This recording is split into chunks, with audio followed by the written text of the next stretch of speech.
벌써 2월이 되었습니다. 2월 첫 주인데요. 여러분과 함께 또 2026년 2월도 함께 맞이할 수 있게 되어서 감사합니다. 1월이면 우리가 어떤 기대를 하죠. 뭔가 새로운 일들이 또 일어나고 새로운 결단들, 새로운 결심들 함께 하고 나아갑니다. 그렇게 2월이 되었습니다. 어떻게 1월 동안 한 달 동안 결심하셨던 것들 좀 잘 하셨습니까? 사실 쉽지 않죠, 그렇죠? 2월이 되면 만감이 교차합니다. 와, 벌써 1월이 다 지나가 버렸네. 그렇게 2월이 되고 또 12월 되는 거 아니야? 이런 느낌이 이제 들죠. 근데 여러분들께 이제 한 가지 좀 권면하고 싶은 이야기는 묵상의 생활 계속해서 좀 잘 이어나가시기를 여러분들께 권면드립니다. 그리고 또 다른 분들 묵상하시는 거에 열심히 공감해 주시고 또 은혜되는 부분은 여러분들 함께 또 나눠주시고 그렇게 우리의 묵상이 함께 나누는 묵상이 점점 더 풍성해졌으면 좋겠습니다. 그러니까 하나님께 너무 감사드리는 것은 우리가 작년을 지나면서 우리가 함께 묵상하는 습관, 또 함께 말씀이 우리의 삶, 평범한 우리의 삶 속에 침투해 들어오시는 경험들을 우리가 지금 이 시간 하고 있다는 것입니다. 그 점을 하나님께 정말 깊이 감사드립니다. 그래서 여러분 오늘부터 우리 매일 성경 요한복음이 시작되지 않습니까? 그래서 오늘부터 3주 동안요, 특별히 여러분들의 이 묵상 생활을 조금 돕기 위해 설교도 요한복음에서 세 부분을 제가 발췌를 해서 여러분과 함께 이 주요한 주제들을 좀 함께 좀 나누면 좋겠습니다. 오늘 이 말씀대로 또 여러분들에게 주시는 하나님의 말씀으로 받으시되 또 오늘 나누는 이 말씀을 통해서요, 여러분들이 요한복음을 묵상하는 가운데 어떤 중요한 인사이트를 또 얻게 되시는 또 그런 은혜가 있기를 바랍니다. 요한복음은요 아주 다채로운 책입니다. 너무너무 은유와 이 메타포가 풍부한 책이 바로 요한복음입니다. 그래서 저한테 성경책 어떤 거 제일 좋아하세요? 물어보시면은 아마 저는 요한복음 아니면 로마서 이 두 가지 꼽을 것 같습니다.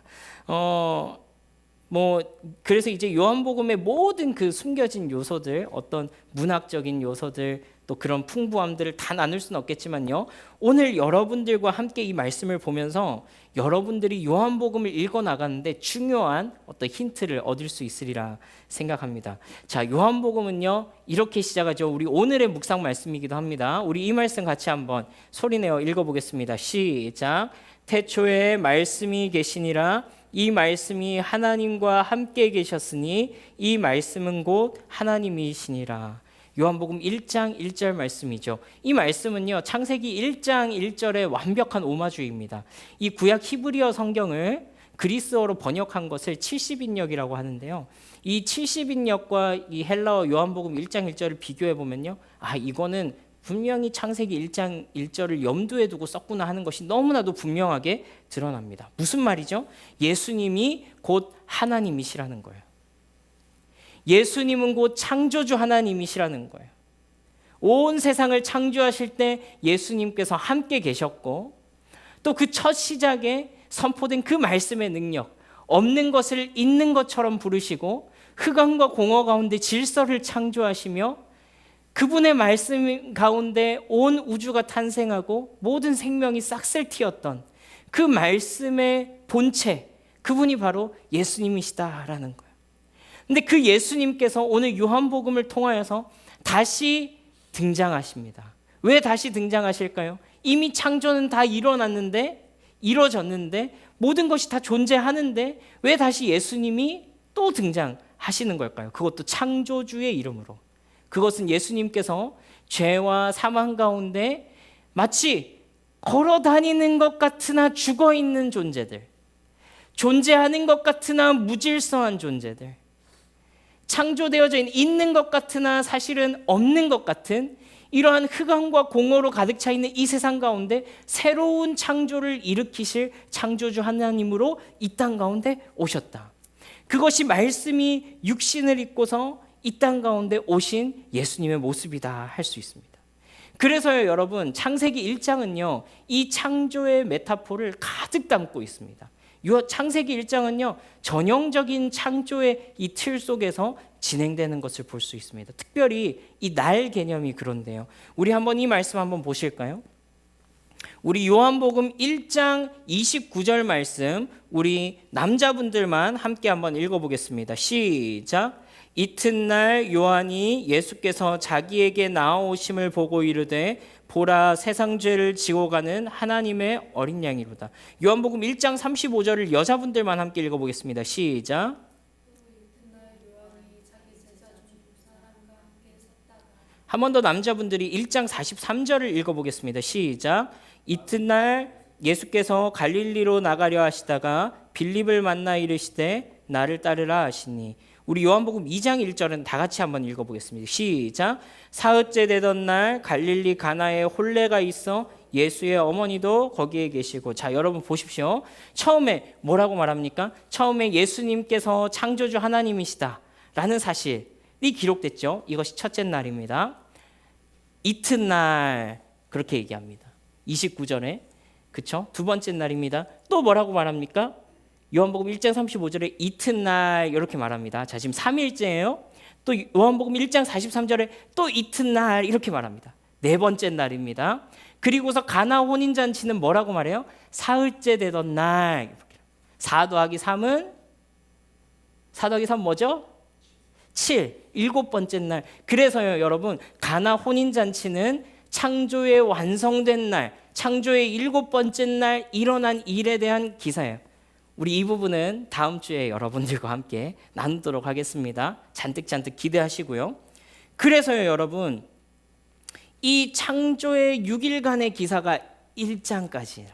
일곱 번째 날 가나 혼인잔치 이야기가 2장 첫머리에 배치가 된 거예요.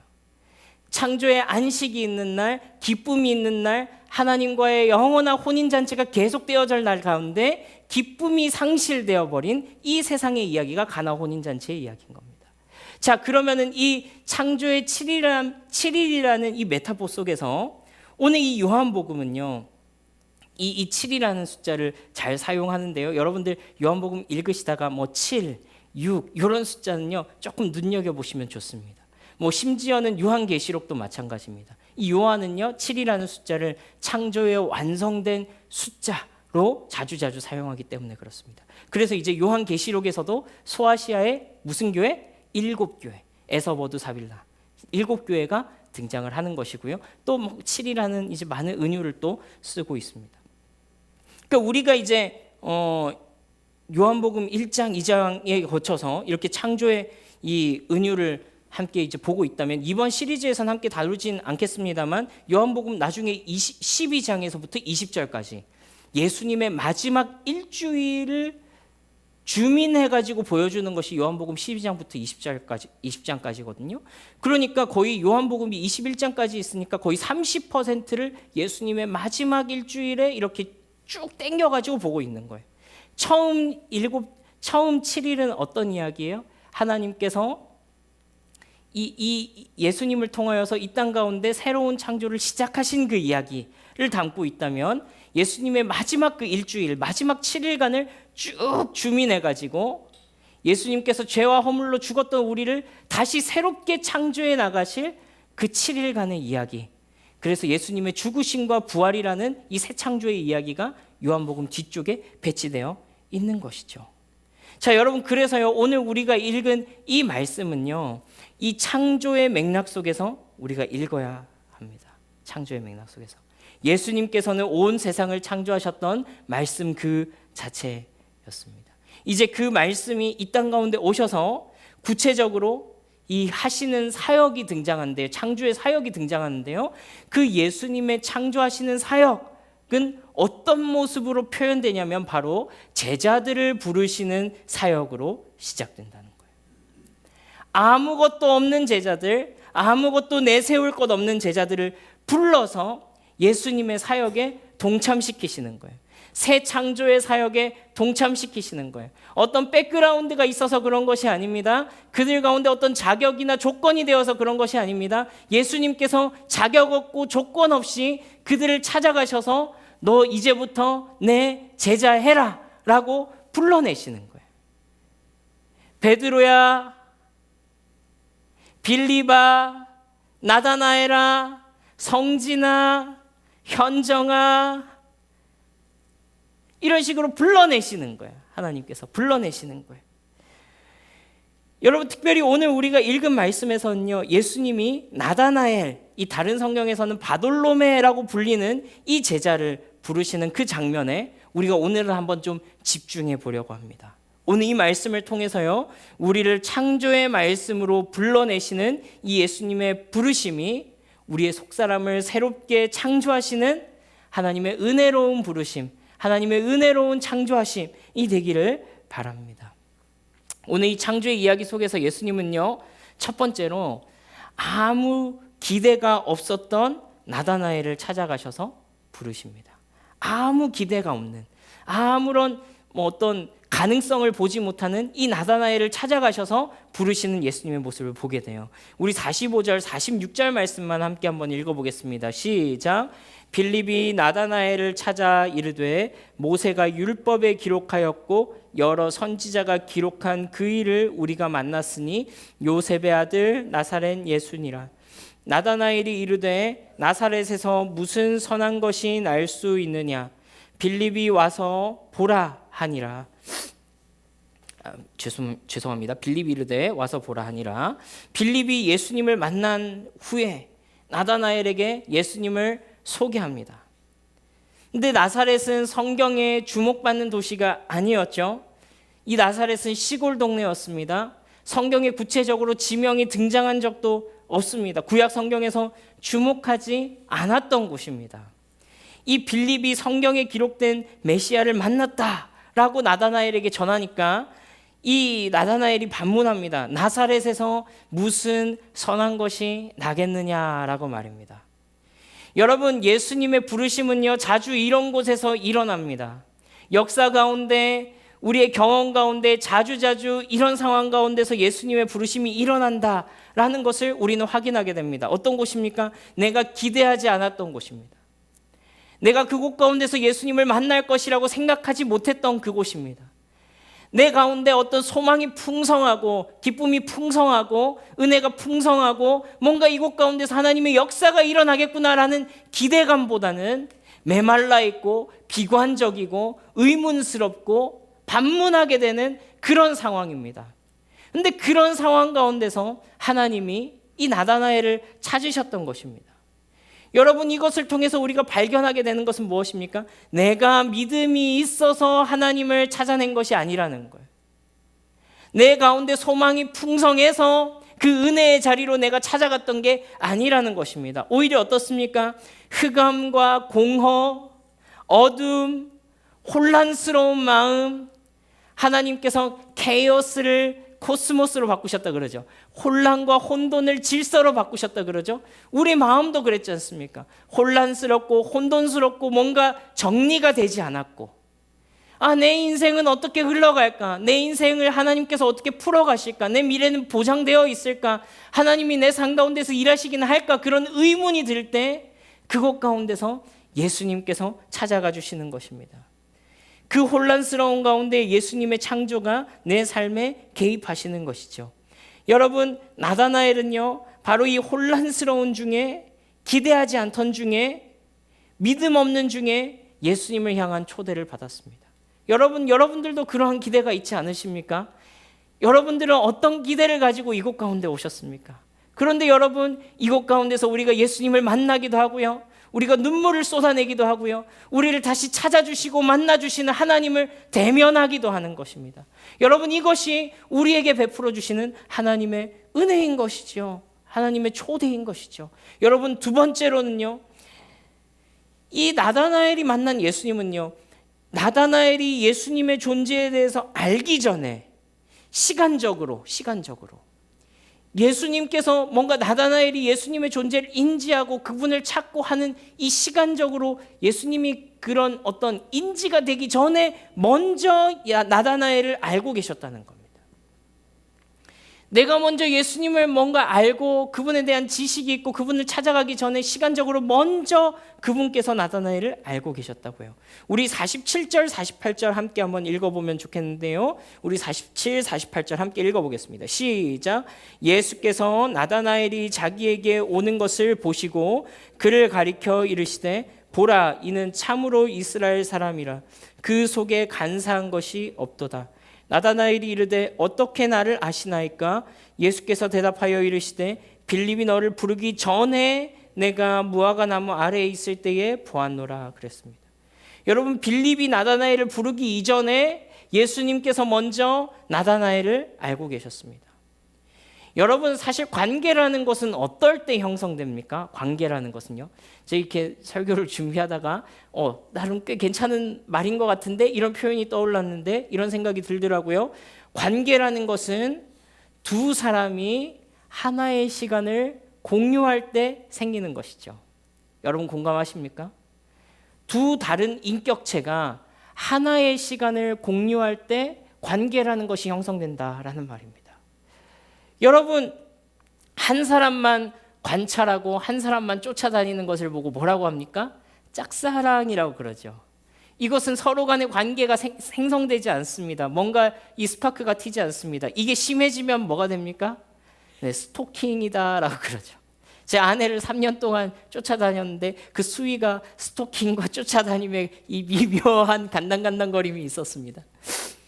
여러분, 그렇습니다. 관계가 아니라 그런 것은 일방적인 짝사랑인 것이죠. 여러분, 그런데요, 예수님의 먼저 하심, 나다나엘을 이미 알고 계심은요, 나다나엘을 이 예수님의 시간 안으로 불러들이실 것을 미리 염두에 두신 그런 미리 아심이라는 거예요. 예수님의 미리 아심은요, 그냥 일방적인 짝사랑, 일방적인 쫓아다님이 아니라 나를 미리 아시고 언젠가는 나를 그 예수님의 시간 가운데 초대하셔서 예수님과 내가 하나의 시간을 공유하도록 하는, 그분과 나와의 관계가 형성될 것을 기대하는 마음으로 미리 아시는 아심이다라는 거예요. 예수님은 나다나엘을 미리 아셨습니다.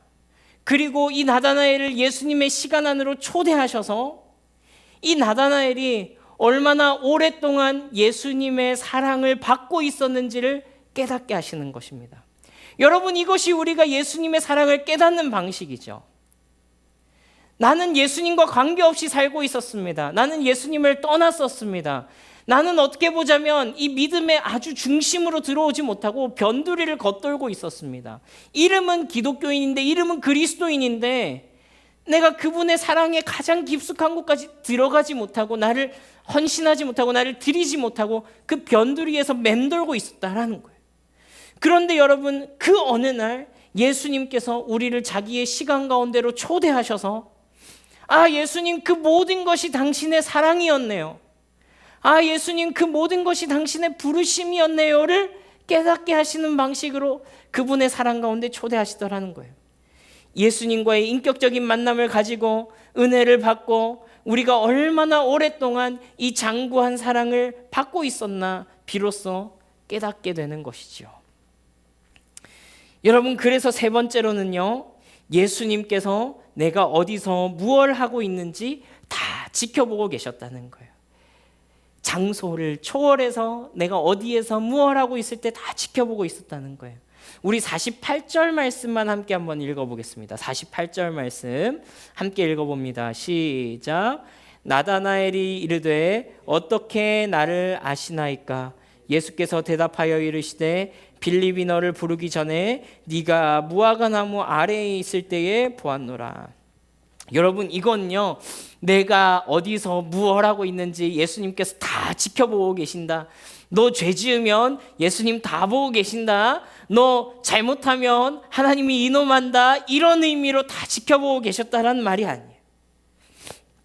그래서 내가 뭘 잘했고 뭘 잘못했는지를 다 알고 계신다, 그런 이야기가 아닙니다. 오히려 이 이야기는요, 그분이 이미 나를 자신의 양으로 생각하시고 자기의 백성으로 생각하시고 나를 지켜보고 계셨다라는 거예요.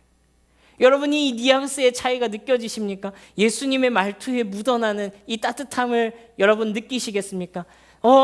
내가 너 무화과 나무 아래에 있을 때 이미 다 보고 있었어. 내가 너 그때 다 보고 있었어. 네가 혼자라고 느껴질 때, 네가 혼자 있다고, 네가 외롭다고, 하나님 나와 함께 하시지 않는다고 생각할 그때 나 너 보고 있었어. 이런 의미라는 거예요. 지켜보고 계셨다는 거예요. 그 시간 가운데 우리와 함께하고 계셨다는 거예요. 우리가 그분의 양이었기 때문에 목자가 우리에게 관심을 두고 계셨다는 거예요. 내가 예수님을 알기 전에 그분이 나를 살펴보셨습니다.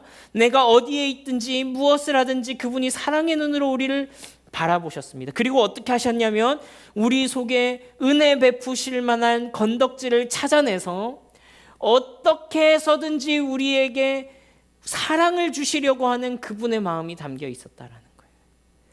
우리를 지켜보시고 관찰한 이유는요, 어떻게 해서든지 우리에게 잘못한 것을 찾아내서, 부족한 것을 찾아내서 혼내시려고 우리를 지켜보고 계신 것이 아니라 어떻게 하면 얘한테 은혜 베풀 수 있을까, 어떻게 하면 무엇을 핑계 삼아서 얘한테 은혜를 줄까를 살펴보고 계셨다는 거예요.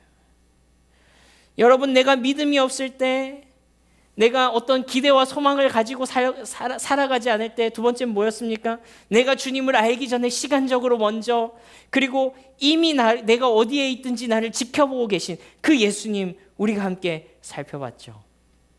부족하고 연약한 믿음이지만 그 예수님께서 우리의 진심을 보시고 우리를 찾아내기를 원하시고 계셨다라는 거예요. 여러분, 우리 48절만 우리 한 번만 더 읽어보면 좋겠는데요. 시작. 나다나엘이 이르되 어떻게 나를 아시나이까? 예수께서 대답하여 이르시되 빌립이 너를 부르기 전에 내가 무화과 나무 아래에 있을 때에 보았노라. 여러분, 성경은요, 나다나엘이 무화과 나무 아래에서 무엇을 했는지 정확하게 밝히고 있지 않습니다. 뭘 하고 있었는지는 몰라요. 그런데 유대의 전통에 따르면, 전승에 따르면, 또 구약 성경의 많은 구절들을 통해서 우리가 유추해 보건대 이 무화과 나무는요, 율법을 묵상하고 말씀을 깊이 탐구하고 연구하는 그 현장과 관계가 있습니다. 여러분, 그래서 아마도 이 무화과 나무 아래라는 이 말만으로도 이 성경을 읽었던 사람들은 그것이 무엇을 의미하는지 알고 있었을 거라고요. 통용되는 그 사람들에게 통용될 정도의 굉장히 관용적인 표현이라고요. 무화과 나무 아래에 있을 때라는 말이요.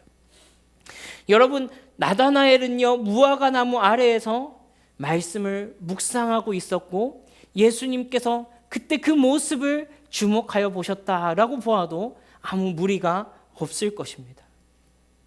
여러분, 나다나엘은 어떤 모습이었습니까? 메시아에 대한, 예수님에 대한 분명한 지식이 있었던 게 아니에요. 예수님에 대한 어떤 구체적인, 그분이 나사렛 예수님으로 오신 우리의 소망을 두어야 할 분, 분명한 어떤 인지를 가지고 있었던 것이 아닙니다. 그러나 여러분, 이 나다나엘 안에 있었던 딱 한 가지 그 진심이 있었는데, 그것은 무엇이냐면 하나님을 더 알고 싶다는 진심이었습니다. 주님, 나 부족한 거 압니다. 주님, 나 하나님 사랑하는 마음 모자란 거 압니다. 주님, 나에게 많은 연약함이 있습니다. 주님, 나에겐 많은 이 하나님 앞에 서지 못할 부끄러움들이 있습니다. 그러나 주님, 나에게 딱 한 가지 진심이 있습니다. 그것은 내가 주님을 더 알고 싶다는 것입니다. 무화과 나무 아래에서 너무 부끄럽고 면목 없지만 내가 그 말씀 탐구하며 하나님께서 은혜 베푸실 그 날을 소망하고 있었습니다 라는 거예요. 여러분, 예수님께서는 나다나엘에게 얼마나 확실한 믿음이 있었는지, 이 나다나엘에게 얼마나 정확한 신앙 고백이 있었는지 이전에 나다나엘을 지켜보고 계셨고, 나다나엘 속에 있었던 그 진심, 하나님을 더 알고자 하는 그 마음, 그 한 아주 작은 조각을 발견해서 찾아내시는 것입니다. 여러분, 그것이 예수님의 은혜 베푸심입니다. 여러분, 이것이 예수님의 창조입니다. 여러분, 이것이 예수님의 부르심입니다. 여러분, 예수님 사랑하십니까? 사랑 안 하시나요? 여러분, 예수님 사랑하시나요? 예수님 사랑하시나요? 예수님 사랑하십니다. 그렇죠? 여러분, 그 진심을 예수님께서 알고 계시다는 거예요. 때로는 우리의 기대가 실망과 혼란스러움으로 가득할지라도, 우리의 삶 가운데 어떤 기대가 차 있고 소망이 있고 하나님의 인도하심이 막 기다려지고 그런 게 아니라, 때로는 나의 미래가 모르겠고, 때로는 내가 어디로 가는지도 알 수 없고, 우리의 입에서 내뱉는 말이라고는 불신앙의 말, 무슨 나사렛에서 선한 것이 나겠느냐, 거기에 무슨 내가 기대할 것이 있겠느냐, 이런 처지에 있을지라도, 때로는 내가 하나님을 잘 모를 때라도, 그러나 예수님께서 우리를 다 지켜보고 계신데 무엇을 찾아내기 위해서? 예수님을 사랑한다라고 고백하는 그 마음속 한 조각을 찾아내시기 위해서 내가 너 무화과 나무 아래에서 외롭지만 말씀과 씨름하고 있을 그때에 지켜보고 있었다. 내가 너의 진심을 알고 있다. 내가 너의 마음을 알고 있다 라고 말씀하여 주시는 거예요. 우리의 믿음이 흔들리고 분명하지 못할지라도, 그러나 예수님 사랑한다라는 그 진심, 그걸 해내시는, 찾아내시는 그 예수님을 만나는 것입니다. 만나는 것입니다. 여러분, 그렇게 예수님은요, 우리의 응답보다 더 크게 일하십니다. 우리 49절 50절 말씀 한 목소리로 함께 읽어보겠습니다. 시작. 나다나엘이 대답하되 랍비여, 당신은 하나님의 아들이시요 당신은 이스라엘의 임금이로소이다. 예수께서 대답하여 이르시되 내가 너를 무화과 나무 아래에서 보았다 함으로 믿느냐? 이보다 더 큰 일을 보리라. 여러분, 어디가 여러분들의 나사렛입니까? 나사렛에서 무슨 선한 것이 나겠느냐? 내가 나사렛에서 무슨 기대를 하겠느냐라고 반문했던 여러분들의 그 신앙의 자리가 있습니까? 여러분들의 가정입니까? 여러분들의 직장입니까? 아니면 여러분들의 상황입니까? 무엇입니까? 무엇이 여러분들에게 불신앙을 뱉게 하는 그 나사렛입니까? 여러분들이 예수님을 만났던 그 자리를 돌이켜 보십시오. 그 자리를 돌이켜 보십시오. 그곳은요, 우리의 나사렛이었습니다. 내가 기대하지 않던 그 순간이었습니다. 내가 하나님을 만난 그 자리는 내가 뭔가 소망이 충만하고 나에게 믿음이 충만하고 뭔가 나에게 대단한 것이 있어서 예수님을 만난 게 아니었습니다. 그냥 그날 만나 주셨습니다. 그냥 우리가 그 은혜의 자리 가운데 나오게 해주셨습니다. 여러분들 중에서는요, 이곳에서 이 나사렛 같은 이 예배당에서 하나님을 다시 만난 분이 계십니다. 예수님께로 다시 돌이킨 분이 계십니다.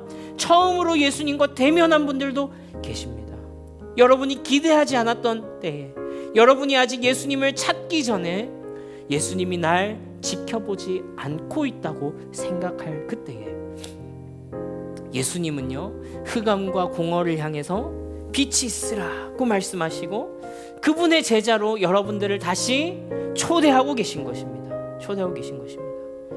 여러분, 그래서요, 우리가 기대하는 마음으로 말씀 앞에 서기를 다시 결단할 수 있는 것입니다. 우리의 무화과 나무 아래로 다시 나아갈 수 있는 것입니다. 여러분들의 무화과 나무 아래에서 막연하고 분명하진 않지만 하나님을 바라보았던 그 순간, 내가 그분에 대해서 정확한 지식을 가지고 있어서가 아니라 하나님의 은혜를 기다리며 그분의 사랑을 기다리며 하나님 더 알기 원합니다라고 하나님 앞에 섰던 그 시간, 그 손길을 기대하고 소망했던 그 자리에서 예수님은 오늘도 예상치 못하게 여러분들을 만날 그 준비를 이미 하고 계신 것입니다. 나사렛 예수, 나사렛 출신 이 예수님의 여러분들의 삶이 이 새로운 일을 일어나기를, 예수님의 새로운 일이 일으켜지기를 소망하며 믿습니다. 이 아무 기대할 수 없었던 나사렛 출신 예수님, 아무 볼품 없었던 이 나사렛 예수님께서 여러분들의 삶 가운데 개입하시고 찾아가셔서 일하시기 시작하는 것입니다. 여러분, 그래서요, 여러분들과 우리 이 말씀을 가지고 기도 제목을 나누기를 원하는데요, 우리가 일주일 동안 이 기도 제목을 우리의 마음에 품고 함께 기도하며 살아가면 좋겠습니다. 첫 번째 기도 제목은 이것입니다.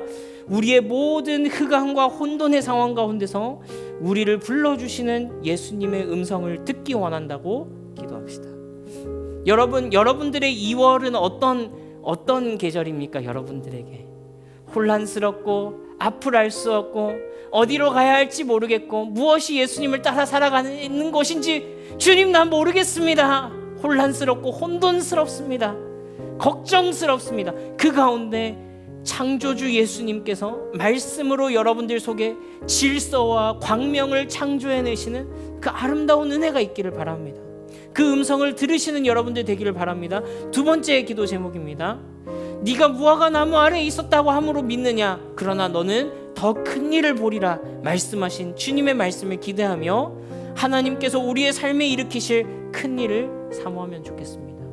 여러분, 우리는 그것이 무엇인지 알 수 없습니다. 그러나 분명한 것은 무엇이냐면 내가 기대하는 것보다 하나님께서는 더 크게 일하실 것이라는 사실입니다.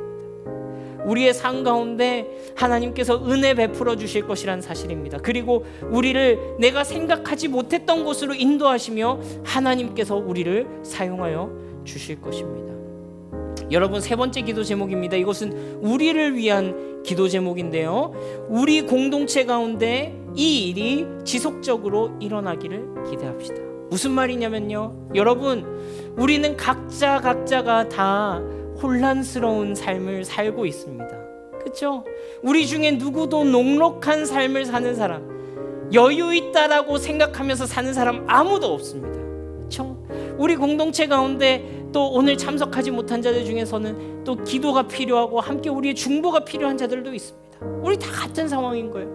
그런데 여러분, 우리가 함께 말씀을 묵상하고 고백하며 나아갈 때 어떤 고백들이 나와야 돼요? 주님, 흑암과 혼돈, 공허, 어디로 가야 할지 몰라서 휘청휘청하고 있는 내 삶 가운데 말씀이신 예수님께서 찾아오셨습니다. 우리 그 고백이 우리의 각자의 이 신앙 고백 가운데, 매주의 삶 가운데, 말씀을 묵상하는 가운데 일어나야 되는 거예요.